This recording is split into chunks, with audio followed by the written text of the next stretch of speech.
আমরা আন্দোলনে আসার উদ্দেশ্য একটাই যে আমাদেরকে স্কুলগুলি নীতিমালার আলোকে করায় পরে আবার স্কুলগুলি দিতে চাচ্ছে না সরকার। সেই জন্য আমরা 28 কলাম পূরণ করছি এবং আন্দোলন আমরা করছি।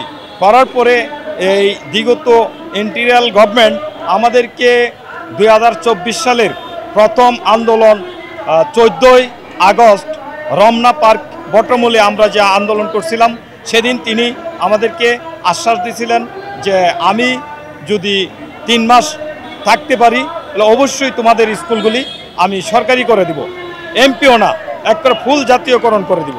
তারপরে আমরা আবারও 24শে আগস্টে ওনার সাথে সাক্ষাৎ করলাম, বৈঠক করলাম এবং বন্যা দুর্গতি এলাকার জন্য আমরা প্রায় 6 থেকে 7 লক্ষ টাকা আমাদের বিভিন্ন শিক্ষক কর্মচারীদের কাছ থেকে উঠায়া জমা দিই। তারপরেও আমাদেরকে আশ্বাস দিয়েছিল যে 25 সালের জানুয়ারির ভিতরেই আমাদের স্কুলগুলি এমপিও প্লাস জাতীয়করণ করে দিবে, কিন্তু অদ্যাবধি পর্যন্ত এখনও উনি সেই আশ্বাসটুকু পূরণ করেন নাই। সেই বলে আমরা আবারও ফেব্রুয়ারি মাসের 23 তারিখ আমরা আন্দোলন শুরু করি এবং মার্চের 13 তারিখ পর্যন্ত আমরা আন্দোলনে 19 দিন কর্মসূচি দিয়েছিলাম।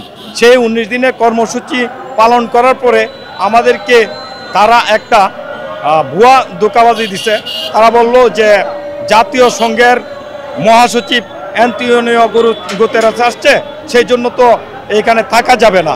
অথচ তারা 144 ধারা জারি করে এবং আমাদেরকে পরবর্তী সময় দিবে বলে আশ্বাস দিয়ে আমাদেরকে বাড়ি ফিরিয়ে পাঠায়।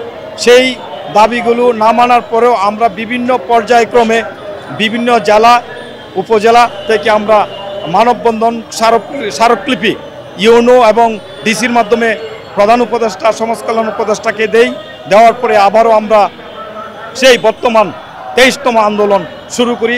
আজকে আন্দোলনের 15তম দিন। আমাদেরকে বর্তমান যে উপদেষ্টা যদি বলেন যে তোমাদেরকে আমি লিখিত আকারে এমপিও প্রজ্ঞাপন জারি করে দিয়েছি, তোমরা ঘরের মাটিতে ফিরে যাও এবং তোমাদের বাচ্চাদেরকে নিয়ে সুশিক্ষিত করে গড়ে তোলো। আমরা চাই সেই এমপিও ছাড়া আর আমাদের কোনো বিকল্প রাস্তা নেই।